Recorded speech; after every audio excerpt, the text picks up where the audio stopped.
पिताजी को पानी देने आए हैं, ऐसे ही बोला जाता है। यानी यहाँ कुश है, उनकी बेदी बनी है और यह बेसो मैया है। हमारे गांव के युवा प्रधान स्नान कर रहे हैं। यहाँ जिसकी इच्छा वो हैंडपंप पर स्नान करे, जिसकी इच्छा वो नदी में स्नान करे। देखिए यह कुश है, एक कान पर लगाया, दूसरा उंगली में लगाया, एक हाथ में ऐसे लगाया और एक पीछे लगाते हैं और लगा करके 5 उजली पानी देते हैं। पंडित जी अक्षत देंगे, अक्षत यानी चावल और तिल देते हैं और 5 बार यह मंत्र पढ़ रहे हैं और हम पानी दे रहे हैं। यह मिट्टी का, नदी की मिट्टी और उस पर गांठ बांध करके कुश से आप सभी भीग गए हैं। कुश एक घास होती है जिसे बहुत पवित्र माना जाता है और इसका आसन भी होता है। यह लोग महाब्राह्मण हैं जो 10वें तक, यानी पहले दिन अंतिम संस्कार करने के बाद दूसरे दिन दूध का भात खाते हैं। यानी जो अपने भाई और परिवार के लोग होते हैं उनके साथ किया जाता है।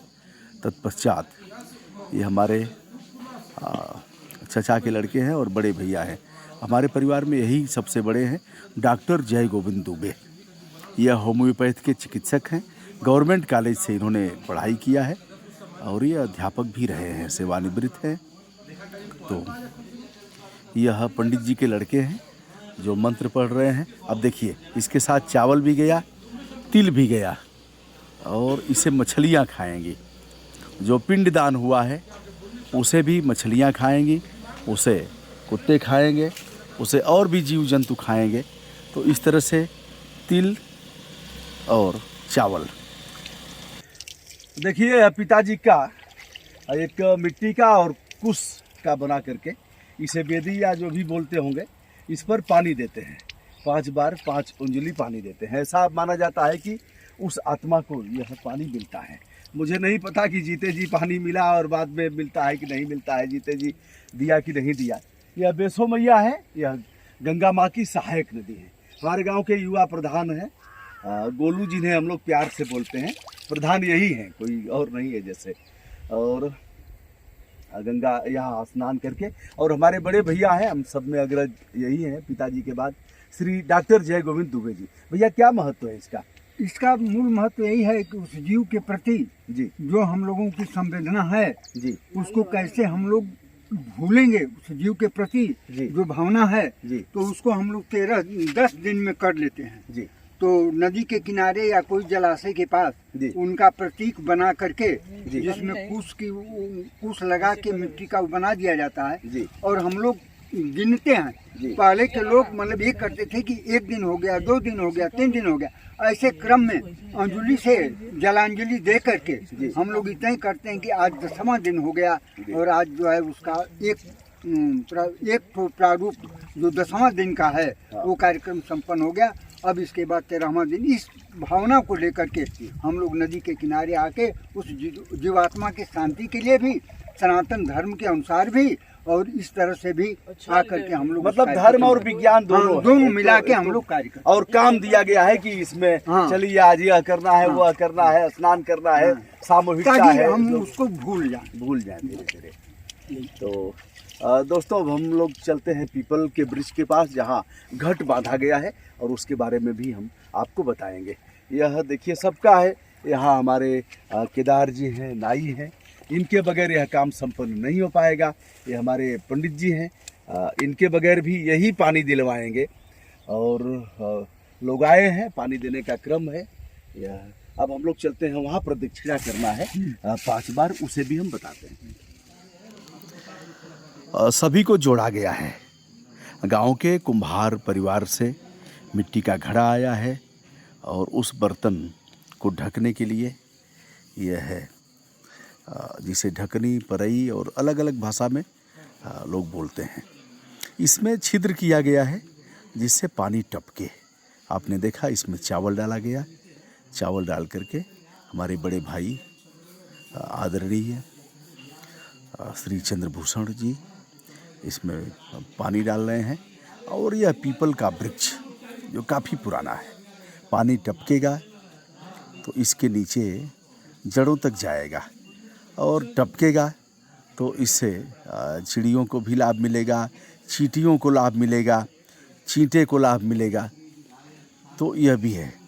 हमारे बड़े भाई साहब जो डॉक्टर जय गोविंद दुबे जी हम लोगों को बता रहे हैं, यही मार्गदर्शन कर रहे हैं और पिताजी के बाद परिवार के सबसे बड़े सदस्यों में से हैं। धूप निकल गई है, चूँकि आज पिंडदान भी होना था, तो पिंडदान करने के उपरांत अब हम लोग प्रदक्षिणा कर रहे हैं, यानी 5 बार घूमना हो रहा है। घूमने से मेरे ख्याल से ऑक्सीजन भी मिलेगा पीपल से, और टहल करके एक जगह घर पर नहीं रहेंगे, टहल करके नदी तक आए हैं, स्नान करेंगे। तो एक जगह रहने पर ही डिप्रेशन होता है, परिवार में और भी दुर्घटनाएं हो जाती हैं, लोग बीमारी के शिकार होते हैं। ऐसे में मान्यता है कि घर से दूर जाएंगे, पिंडदान कब होना है, कितना पिंड देना है, कितने बार घूमना है, यह सब सारी चीज़ें बनाई गई हैं। तो आप देख रहे हैं यह 5 बार हम लोग घूम रहे हैं और पंडित जी जो महाब्राह्मण हैं वह मंत्रोच्चार कर रहे हैं। घूमने के उपरांत हम लोग घर के लिए जाएंगे। फिर क्या होगा, घर की महिलाएं आएंगी और आकर के यह 5 बार पूरा हो गया। अब वो हमारे बड़े भाई साहब इस बारे में बताएंगे कि इसका धार्मिक प्रयोजन क्या है और इसका वैज्ञानिक आधार क्या है। यह घट है पीपल के वृक्ष के नीचे, इसी पर तने में, और इसमें से पानी टपक रहा है। ये एक रस्सी लगा करके बांध दिया गया है और यहाँ 5 बार हम सभी ने प्रदक्षिणा किया है। बताते हैं कि इसमें ही प्राण रहता है और 10वें दिन इसको महाब्राह्मण लोग फोड़ते हैं और फोड़ने के बाद जीवात्मा, मुझे नहीं पता, हम भैया से जानना चाहते हैं। भैया ये घट है, घट माने घड़ा, इधर आ जाइए, घट माने घड़ा।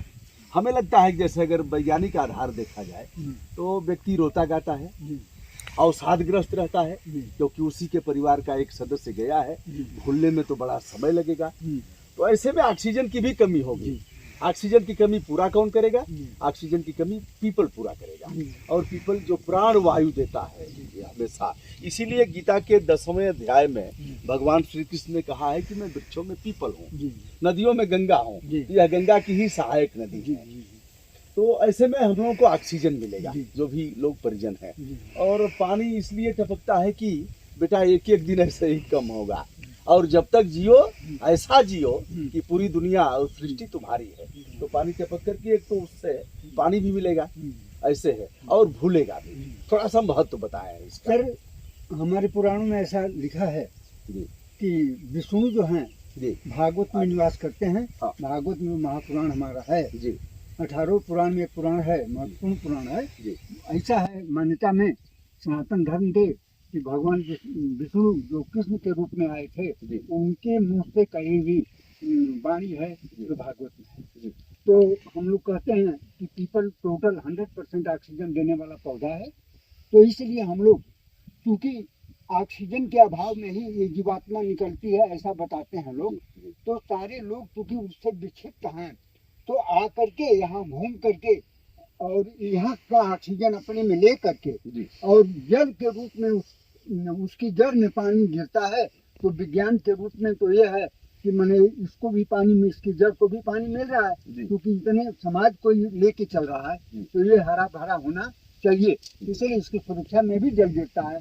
और दूसरा सनातन धर्म का है, धार्मिक है, कि उस घट में जीवात्मा निवास करती है और 10वें दिन ही छोड़ के जाती है।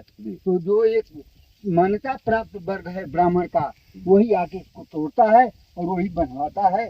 तो इसके बीच में हम लोग ब्राह्मण से अभिप्राय, इसमें भी जो महाब्राह्मण होते हैं जी, हम लोगों के पूजनीय है, उनका पैर पकड़ना है और वही इससे मुक्ति दिलाते हैं। ब्राह्मण ही क्यों, हमारे बीच केदार हैं, केदार नाई हैं, हमारे परिवार के सदस्य जैसे हैं। कुम्हार का रोल है, नाई का रोल है, कहार का रोल है, सभी का रोल है, और सभी को बांट करके। और डोम राजा जब तक अग्नि नहीं देंगे, हम लोग यहाँ भी उस प्रक्रिया को पूरा किए, तब तक मुक्ति नहीं मिलेगी और अग्नि उनसे लेना ही है। तो इसलिए सबको बांट करके रखा गया है। यह पीपल का वृक्ष बहुत पुराना है, कोई बता नहीं पाता है कि कब का है। तो देखा दोस्तों आपने, यह अगर धार्मिक मान्यताओं का पोषण करने वाला यह विधि विधान है, तो इसका विज्ञान भी हमारे भतीजे धर्म प्रकाश है, यह अधिवक्ता है, और राजू है जो भूतपूर्व सैनिक है, बहुत अच्छा काम कर रहे हैं गांव में, हमने दिखाया भी है। हमारे युवा ग्राम प्रधान थे अभी गोलू, तो जो अभी है, और देख रहे हैं चारों तरफ यह जिनके यहाँ देहावसान होता है तो 10वें दिन वो लोग पीपल पाकड़ बरगद लगाते हैं। चारों तरफ आप देख रहे हैं पौधे लगाए गए हैं, हम लोग भी लगाएंगे, उसे दिखाएंगे। तो दोस्तों कई लोगों ने कहा था कि उसको भी दिखाइए, तो हम इसे भी दिखा रहे हैं। ब्रजभूषण दुबे का प्रणाम स्वीकार करिए, और 19 को है त्रयोदशा, जिसके बारे में हम पूरी जानकारी देंगे।